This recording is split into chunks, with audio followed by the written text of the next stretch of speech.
بسم اللہ الرحمن الرحیم۔ السلام علیکم۔ ساری آزمائشیں ایک طرف اور اپنی اولاد کی خواہشات پورا نہ کرنے کا دکھ ایک طرف ہوتا ہے۔ روزے کی حالت میں شدید دھوپ اور تپش میں سارا دن میں اینٹیں بناتا رہتا۔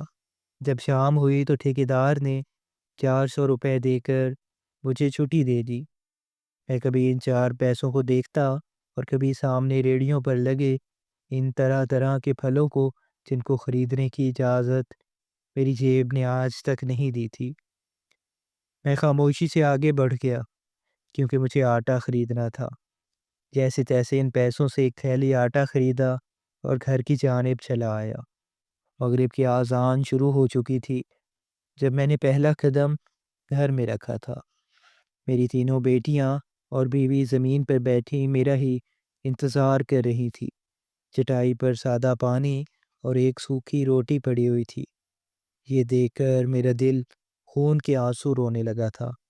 افطاری کا وقت ہوا تو ہم سب نے سادہ پانی کے ساتھ کل کی بچی ہوئی روٹی کھا کر خدا کا شکر ادا کیا۔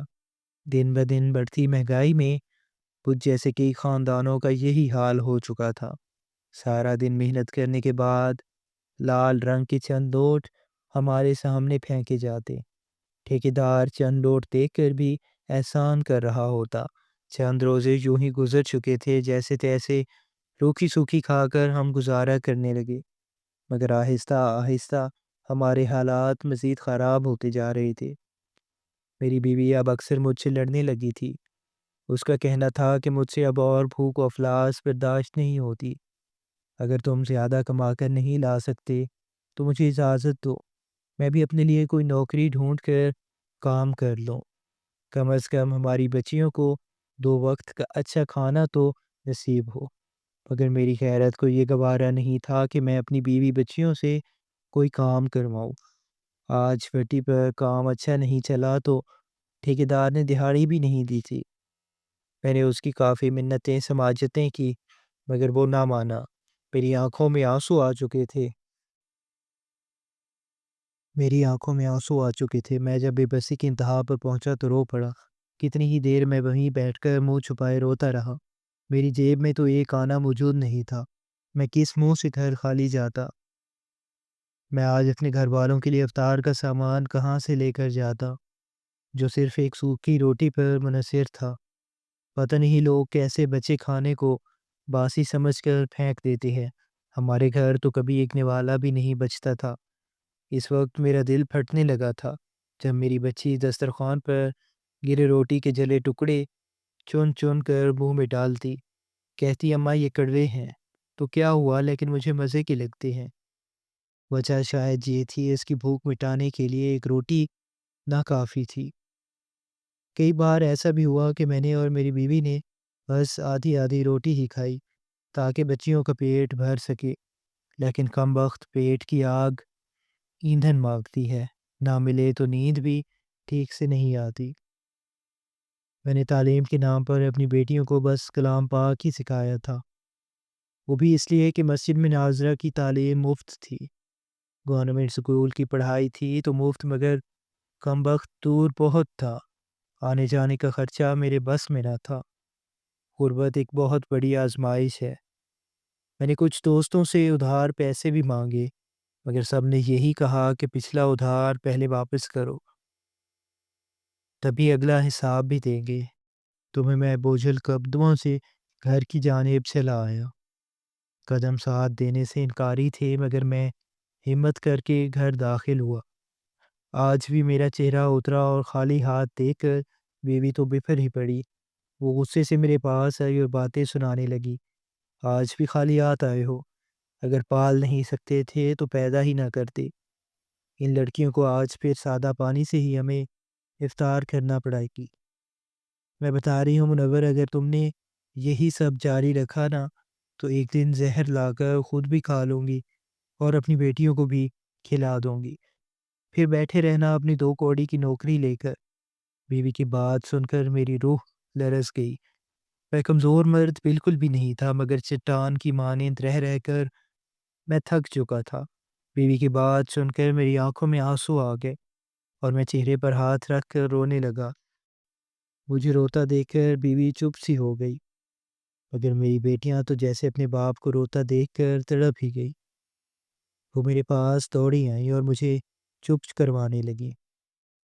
کوئی میرے ہاتھ چوم کر روتے ہوئے دلاسا دے رہی تھی، تو کوئی میرا بازو پکڑ کر کہہ رہی تھی کہ کوئی بات نہیں ابا، ہمیں آپ سے کوئی گلہ نہیں، آپ ہمارے لیے دنیا کے سب سے اچھے باپ ہیں۔ بڑی بیٹی نے میرے ساتھ لگ کر کہا، چھوٹی بیٹی اس وقت بہت ساتھ بس کی ہے، کہنے لگی ابا مجھے تو آج بھوک ہی نہیں لگ رہی، میں بس پانی ہی پی لوں گی۔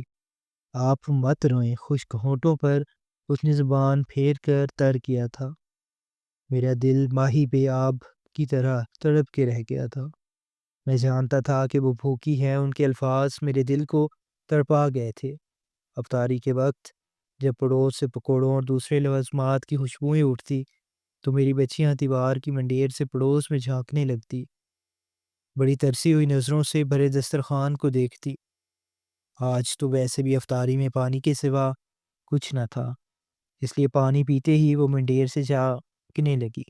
چھوٹی بیٹی مچھلی بیٹی سے کہنے لگی، دیکھو آپ ہی آدھے پکوڑے تو جمیلہ خانہ نے کچرے کے ڈبے میں پھینک دیے ہیں، اور کب وہ کچرے کا ڈبہ گیٹ سے باہر پھینکے گی، چل آپ ہی وہیں سے اٹھا کر کھا لیتے ہیں، قسم سے بڑی بھوک لگی ہے۔ بیٹی کی بات نے پھر سے مجھے اشکبار کیا تھا۔ اب یہ نوبت آ چکی تھی کہ میری بچیاں کچرے سے چن کر پیٹ بھرتی۔ نہ جانے پڑوسیوں کو کیسے نیند آ جاتی جب ان کا پڑوسی بھوکا سوتا ہے۔ ضائع کرنے کے بجائے اپنے وہ پڑوسی یاد کیوں نہیں آتے جو سوکھی روٹی کے نوالے پانی سے اندر اتارنے پر مجبور ہوتے ہیں۔ میں گھر سے باہر نکل گیا، سامنے ہی بس اڈا لگا تھا۔ میں نے آنے جانے والی سواریوں کی منت سماجت کی کہ مجھ سے اپنا سامان اٹھوا لیں، لیکن مجھے پیسوں کی سخت ضرورت ہے۔ ان میں چند ایک کو مجھ پر ترس آ ہی گیا۔ 2-3 گھنٹوں میں نے 200 روپے کما لیے تھے۔ میں نے جلدی سے آٹا لیا اور گھر میں داخل ہو گیا۔ بیوی کے ہاتھ میں آٹا تھما دیا، اس نے غمگین نظروں سے مجھے دیکھا اور فٹافٹ گوندھنے لگی۔ بچوں نے روٹی تو کھائی مگر میرے اندر چین اترا تھا۔ میں رات کو جب اپنے بستر پر لیٹا تو بار بار بیوی کے وہی الفاظ ذہن میں گردش کر رہے تھے۔ میری بیوی جذباتی تھی، غصے کی بہت تیز تھی، کہیں کسی روز وہ سچ مچ ہی کوئی ایسا قدم نہ اٹھا لے۔ میری کل کائنات تو میری بیوی بچے ہی تھے، یہ بات مجھے بے چین کر چکی تھی۔ اگلے روز میں نے ڈبل محنت کرنا شروع کر دی تھی۔ میں اپنی مزدوری سے ہٹ کر بھی گھٹے پر کام کرنے لگا تھا کہ مجھے زیادہ سے زیادہ پیسے مل سکیں۔ میری صحت دن بدن گرتی جا رہی تھی مگر مجھے اس کی کوئی پرواہ نہیں تھی۔ اس دن ٹھیکیدار نے مجھے مزدوری دی اور میں کھانے کا کچھ سامان لے کر گھر کی جانب روانہ ہوا۔ میں خوش تھا کہ آج میری بیٹیاں باسی اور کسی کا پھینکا ہوا کھانا نہیں کھائیں گی۔ میں جب گھر پہنچا تو آج معمول سے ہٹ کر سب کے چہروں پر رونق تھی۔ انہوں نے مسکرا کر میرا استقبال کیا تھا۔ افطاری کا وقت ہو چکا تھا۔ دسترخوان کی جانب جب میری نظر پڑی تو یہ دیکھ کر میری آنکھیں حیرت سے پھٹی کی پھٹی رہ گئی، کیونکہ دسترخوان پر طرح طرح کے کھانے رکھے ہوئے تھے اور میری بیوی بیٹیاں بڑی ہی خوش دکھائی دے رہی تھی۔ پکوڑے، سموسے، چنا چاٹ، روح افزا کا شربت دے کر میں نے حیرت سے پوچھا کہ اتنا زیادہ اور اتنی اقسام کا کھانا آخر کہاں سے آیا ہے؟ میری بات کے جواب میں میری بیوی بولی کہ اللہ والا آیا تھا جو ہمیں یہ کھانا دے کر گیا ہے۔ میں بھی اطمینان سے مسکرا گیا، شاید کسی نیک بندے نے افطاری کروائی ہوگی اور کھانے کا سامان ہم جیسے مستحقین تک پہنچایا ہوگا۔ چلو اللہ نے میری سن لی، بے شک وہ ذات ہی اپنے بندوں کو عطا کرتا ہے۔ میں نے آج 400 کی بجائے 800 کمائے تھے۔ سارے پیسے بیوی کے ہاتھ میں رکھ دیے۔ میں نے کچھ سنبھال لیے کہ اس بار عید پر بچوں کو لنڈے سے کپڑے خرید دیں گے۔ میری بیوی نے بھی خوشی سے پیسے دوپٹے کے پلوں سے باندھ لیے تھے۔ آج میرے بچوں نے افطاری خوب سیر ہو کر کی تھی۔ میں نے بھی خدا کا شکر ادا کیا اور پھر ہم سب نے سیر ہو کر کھانا کھایا۔ رات کو میں نے بیوی سے کہا کہ اب وہ پریشان نہ ہو، میں نے ڈبل محنت شروع کر دی ہے، اسے اب پریشانی کا سامنا نہیں کرنا پڑے گا۔ اس نے مجھے کوئی جواب نہیں دیا، لیکن نہ جانے کیوں وہ بار بار کسی خیال کے ذریعے صرف مسکرائے جا رہی تھی۔ میں نے وجہ پوچھی تو یوں چٹکی جیسے میری بات تو سن ہی نہ رہی ہو، کسی اور خیال میں کھوئی ہوئی ہو۔ میں نے کہا اتنی خوش کیوں ہو؟ کہنے لگی آج بڑے مہینوں بعد میری بچیوں نے پیٹ بھر کر کھانا کھایا ہے، کیا میں خوش بھی نہ ہوں؟ میں نے غور سے اسے دیکھنے لگا، سوچنے لگا اللہ نے اولاد بھی کیا چیز بنائی ہے۔ بچہ دنیا میں آتے ہی ماں باپ کی سوچ اور جذبات کو بدل دیتا ہے۔ بچوں کے پیٹ بھرے ہوں تو ماں باپ کو بڑے سکون کی نیند آتی ہے، اور اگر ایک بھی بچہ بھوکے پیٹ لیٹ جائے تو ایک پل بھی چین نہیں آتا۔ بہرحال میں بھی دن بھر کا تھکا ہوا تھا، اس لیے سو گیا۔ اب تو یہ روز کا معمول ہی بن چکا تھا۔ میں جب بھی گھر آتا آگے دسترخوان کھانے سے سجا ہوتا اور میری بیوی بچیاں بڑے مزے سے افطاری کر رہی ہوتی۔ میں پوچھتا کہ یہ سب کہاں سے آیا ہے تو بیوی کہتی کوئی اللہ کا بندہ دے گیا ہے۔ نہ جانے کیوں لیکن اب مجھے بیوی کا یہ جواب مطمئن نہیں کر رہا تھا۔ میری بیوی بھی کافی خوش رہنے لگی تھی اور نہ اب مجھ سے لڑتی تھی اور نہ ہی بات بات پر تانے دیتی تھی۔ میری بڑی بیٹی جس کی عمر بمشکل 14 سال تھی، اس کی طبیعت کافی خراب رہنے لگی تھی۔ دن بدن وہ کمزور ہوتی جا رہی تھی، چپ چپ بھی رہنے لگی تھی۔ میں جب بھی بیوی سے اسے ڈاکٹر کے پاس لے جانے کا کہتا تو مجھے ٹال دیتی، کہتی تم فکر نہ کرو خود ہی ٹھیک ہو جائے گی۔ مجھے پہلی حیرت کا جھٹکا یہ سن کر لگا کہ میری بیوی تو بچوں کی بہت پرواہ کیا کرتی تھی، لیکن مجھے اب بیوی کا رویہ کچھ بدلا بدلا سے لگنے لگا تھا۔ رات کو وہ نہ جانے کیا سوچ سوچ کر مسکراتی رہتی، جب میں وجہ پوچھتا تو یوں چونک جاتی جیسے وہ میری بات سن ہی نہ رہی ہو، کسی اور خیالوں میں کھوئی ہوئی ہو۔ پھر مجھ سے پوچھنے لگتی کہ تم کیوں اتنا ابھی تک جاگ رہے ہو، سو جاؤ، صبح کام پر بھی جانا ہے۔ ایک بار میں صبح مزدوری کرنے کے لیے جانے لگا تو مجھ سے کہنے لگی منور آج کے بعد تم راشن کی فکر مت کرنا، نہ ہی آٹا لے کر آنا، پہلے ہی آٹا ڈھیروں جمع ہو گیا ہے، روز تو وہ اللہ کا بندہ ہمیں سامان دے جاتا ہے۔ مجھے اب یہ باتیں کافی پریشان لگنے لگی تھی۔ آخر کون اللہ والا تھا جو روزانہ اتنا کھانا ہمارے گھر دے کر جاتا تھا، اور میری بیٹی کو ایسی کون سی بیماری تھی جو میری بیوی اسے ڈاکٹر کے پاس لے جانے سے کترا رہی تھی۔ ایک دن میں کام سے جلدی واپس آ گیا اور کپڑے نکالنے کی غرض سے الماری کھولی، مگر یہ دیکھ کر مجھے کافی حیرانی ہوئی کہ اس الماری میں میری بیوی اور بیٹی کے چند ایسے کپڑے بھی پڑے تھے جنہیں دیکھ کر میرا دماغ گھوم کے رہ گیا تھا۔ حیرت کی بات تو یہ تھی مجھ پر جو بات واضح ہو رہی تھی وہ میری حیرت پر گہری چوٹ تھی۔ مجھے الماری کھولے دیکھ کر بیوی فوراً میرے پاس آئی اور الماری کو بند کر دیا، اور پھر غصے سے بولی کہ اگر کچھ چاہیے تھا تو مجھے بتا دیتے، خود الماری کھولنے کی کیا ضرورت تھی۔ بیوی کی رنگت اڑی ہوئی تھی جیسے اس کی چوری پکڑی گئی ہو۔ روزانہ دسترخوان پر رنگ برنگ کے کھانے اور بڑی بیٹی کی بگڑتی طبیعت نے مجھے ویسے ہی کئی سوالات کا شکار کر رکھا تھا، اور اب الماری میں وہ کپڑے دیکھ کر مجھے شک گزرا تھا دال میں کچھ کالا تو ضرور تھا، ورنہ میری بیوی کا رنگ کیوں اڑتا؟ میرے ذہن میں کئی سوالات اٹھ رہے تھے۔ میں شکی مزاج مرد بالکل بھی نہیں تھا، مگر اچانک سے ہونے والی اس تبدیلی نے مجھے شک کرنے پر مجبور کر دیا تھا۔ میری بیوی نے الماری لاک کر دی، مجھے اپنے کام سے دیر ہو رہی تھی۔ میں نے سوچا کہ رات کو اس سے پوچھوں گا۔ دن بھر کام کے دوران بھی بیوی کے بارے میں ہی سوچتا رہا۔ جیسے جیسے خیالات میرے ذہن سے گزر رہے تھے، میری بے چینی اور بے قراری بڑھنے لگی تھی۔ آج تو رات کے کھانے میں میری بیوی نے مرغی کا سالن بنایا تھا۔ آج شدید بھوک کے باوجود مجھ سے ٹھیک سے کھایا نہیں گیا۔ سحری بھی میں نے سالن ہونے کے باوجود سوکھی روٹی کھا کر ہی کی تھی کہ مجھے اتنی بھوک نہیں ہے۔ 2 دن یوں ہی گزر چکے تھے۔ ایک روز جب گھر گیا تو دسترخوان پر کھانے سجے تھے۔ میں نے غصے سے بیوی کو کہا کہ آخر کون اللہ والا ہے جو پوری دنیا چھوڑ کر صرف ہم پر ہی مہربان ہے؟ میری بات سن کر بیوی کے ساتھ ساتھ میری بڑی بیٹی کے چہرے پر بھی کئی رنگ آ کر گزرے تھے۔